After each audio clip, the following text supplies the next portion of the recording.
بدي اخبركم قصه كثير نهفه صارت معي اول ما نزلت على الماركت. رحت عند شخص طلع عنده مزرعه بقر. كل وقت انا كنت عم بحكيه عن تأمين على حياته وكيف لازم يخطط لعائلته ويأمن على مصرياته. قال اخر الحديث قال لي ناجي انا هول كلهم ما بيهموني، عندك تأمين لهالبقرات؟ من وقتها تعلمت انه كثير مهم نعرف الشخص اللي رايحين لعنده شو ممكن يهمه وشو بدنا نحكيه. انا مستشار مالي وتأميني. العالم بتزورني تعمل لهم دراسات ماليه وتأمينيه. اللي بعمله وقت اشوف اقعد مع الشخص شوف شو حاجته التأمينيه، شو مأمن منها، واذا في جاب. اذا لقيت في جاب بعرض له سوليوشن لهالجاب وهو بيقرر اذا هالشيء بيناسبه يس اور نو. اللي بعمله كمان مع الاشخاص انه كل واحد عنده اهداف بحياته. في كثير اشخاص بتفكر انه اللايف انه بس اذا انا لا سمح الله صار لي شيء. لا، هيدا الشيء المفهوم اللي متعارف عليه وهو كثير غلط. في اشخاص بهمها وقت توصل للريتايرمنت تبعولها تكون كثير مرتاحه، في اشخاص بهمها كثير تكون عم تحضر للفيوتشر تبعول اولادها، في اشخاص كثير بنقعد معها بنلاقي الهواجس هو يحمي هالامبراطوريه اللي عملها او هالشركه اللي اسسها. وهون دور المستشار المالي والتاميني انه يقول له للشخص كيف يخلق باك اب بلان وكيف يقدر يصمد على المدى الطويل.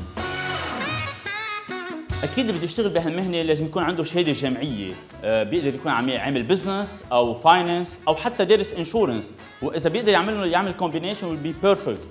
بس الشغله الاساسيه انه هالشخص كثير مهم تيقدر ينجح بهالمهنه، يقدر يكون بحب العالم وبيحب انه يقعد مع العالم تيفهمها وتيقدر يعرف شو بده يعطيها.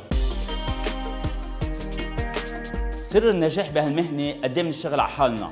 هالمهنه الوحيده بالعالم اللي ما بتعتمد انه مدير يوصلني او صاحب شركه يوصلني، قد ايه بقرا كتب، قد ايه بطور معلوماتي وبطور ادائي كل الوقت. التحديات بهالمهنه هي الرفض، هي بزنس اوف ريجكشن، العالم كلها بترفضنا، نحن شغلتنا نحول نو ليس. التحدي الاكبر كمان بهالمهنه هو ما نكون عم نركز على الربح السريع، بالعكس نحط حالنا محل كل شخص ونعرف نعطيه هو اليوم شو حاجته التأمينيه، واكيد على المدى الطويل بنكون عم نربح. قوة هالمهنة انه بنوقف حد الشخص وعائلته باصعب مراحل حياتهم. اكيد بمسيرتي المهنية حميت كثير عيال، وكمان حميت عائلة خيي من 7 اشهر غدرنا، والشغلة الوحيدة اللي قبضتها مرت خيي بلا مشاكل هي الضمانات اللي كنت خالق لها اياها. هالمهنة من اشرف المهن بالعالم اللي بيشتغلها بضمير. اكيد انا مع اللي قاله أنتوني روبنز do what you love to do and money will follow. مشان هيك بنصح كل تلميذ او اي شخص بده يشتغل بهالمهنه بده يحبها يعشقها يركز على الميشن اللي فيها مش على الكوميشن اللي بتطلع له هالمهنه. اكيد من بعد سنين بهالمهنه ومن بعد ما اشتغلت على حالي كثير رجعت لكل الاشخاص اللي كنت زيرهم ورفضوني، ومن الاشخاص اللي رجعت لهم هو الشخص اللي عنده المزرعه وطلب مني احمي له البقرات. اكيد ما حميت له البقرات، بس تاكدت وقت رجعت لعنده انه احمي له عائلته واحمي له البزنس تبعوله.